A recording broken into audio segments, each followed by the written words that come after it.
ओडिशा की हरी भरी पहाड़ियों के बीच आप एक ऐसी जगह खड़े हैं जहां लगभग 2000 साल पहले बौद्ध भिक्षुओं की आवाजें गूंजती थीं। चारों ओर विहार, स्तूप, पत्थर की मूर्तियां और प्रार्थना का वातावरण। और आज यहाँ बचे हैं सिर्फ खंडहर। लेकिन ये खंडहर एक ऐसे बौद्ध इतिहास की कहानी कहते हैं जिसने ओडिशा को प्राचीन भारत के महत्वपूर्ण बौद्ध केंद्रों में बदल दिया था। यह जगह है ललितगिरी। ललितगिरी ओडिशा के जाजपुर क्षेत्र में स्थित है और यह उदयगिरी तथा रत्नागिरी के साथ मिलकर प्रसिद्ध बौद्ध डायमंड ट्रायंगल का हिस्सा है।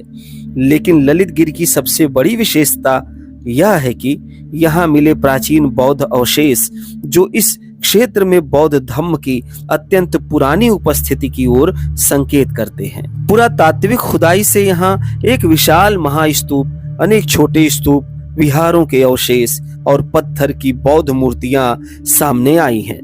विशेष रूप से महास्तूप के अवशेष ललितगिरी की धार्मिक महत्ता को समझने में बेहद महत्वपूर्ण हैं। लेकिन ललितगिरी का सबसे रहस्यमय अध्याय तब सामने आया जब एक पत्थर की पेटिका के भीतर अस्थि अवशेष प्राप्त हुए। इन अवशेषों को लेकर लंबे समय से यह चर्चा होती रही है कि क्या ये स्वयं तथागत के अवशेष हैं। यही वह प्रश्न है जिसने ललितगिरी को सामान्य पुरातात्विक स्थल से एक रोमांचक ऐतिहासिक रहस्य में बदल दिया। हालांकि यहाँ सावधानी जरूरी है। पुरातात्विक साक्ष्य इन अवशेषों को तथागत से सीधे सिद्ध नहीं करते, इसलिए इतिहासकार और पुरातत्वविद इन्हें लेकर अलग अलग संभावनाओं पर विचार करते हैं। लेकिन इतना स्पष्ट है कि इन अवशेषों का धार्मिक महत्व अत्यंत बड़ा रहा होगा।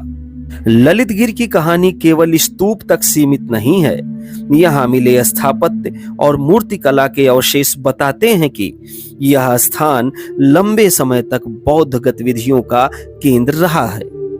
विभिन्न कालखंडों में यहाँ मठवासी जीवन विकसित हुआ और बौद्ध कला ने भी अपनी विशिष्ट पहचान बनाई। यहीं से हमें प्राचीन ओडिशा में बौद्ध धर्म के विकास की एक महत्वपूर्ण तस्वीर मिलती है। और यही कारण है कि ललितगिरी को केवल एक पुराना खंडहर कहना इसके साथ अन्याय होगा।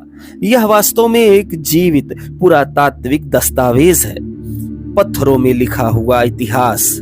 आज जब हम ललितगिरी की पहाड़ियों को देखते हैं तो शायद हमें सिर्फ टूटी हुई दीवारें और पत्थर दिखाई देते हैं, लेकिन लगभग 2000 वर्ष पहले यही स्थान यात्रियों, भिक्षुओं और श्रद्धालुओं से भरा हुआ था। इन स्तूपों के सामने प्रार्थना होती होगी, विहारों में बौद्ध दर्शन पर चर्चा होती होगी, दूर दूर से आने वाले श्रद्धालु या उपासक यहाँ पवित्र अवशेषों के दर्शन करते होंगे। और आज पुरातत्व हमें उस खोई हुई दुनिया की परतें फिर से पढ़ने का अवसर दे रहा है। ललितगिरी हमें एक महत्वपूर्ण बात याद दिलाता है, इतिहास हमेशा किताबों में नहीं मिलता। कभी कभी इतिहास मिट्टी के नीचे दबा होता है, कभी किसी टूटे हुए स्तूप में और कभी एक छोटी सी पत्थर की पेटिका में छुपा होता है। ललितगिरी के अवशेष आज भी हमसे सवाल करते हैं, इन पहाड़ियों में कितनी कहानियां अभी और दबी हुई हैं। शायद आने वाली खुदाइयां इस रहस्य की कुछ और परतें खोलेंगी। यह सिर्फ ललितगिरी की कहानी नहीं, यह भारत की उस प्राचीन बौद्ध विरासत की कहानी है जिसे पुरातत्व आज भी अपने सामने जीवित कर रहा है। ललितगिरी, जहां खंडहरों में आज भी इतिहास बोलता है। वीडियो कैसा लगा मुझे कमेंट करके अवश्य बताएं। वीडियो पर नए हैं तो लाइक, शेयर और सब्सक्राइब करें। धन्यवाद। मिलते हैं किसी अन्य वीडियो में।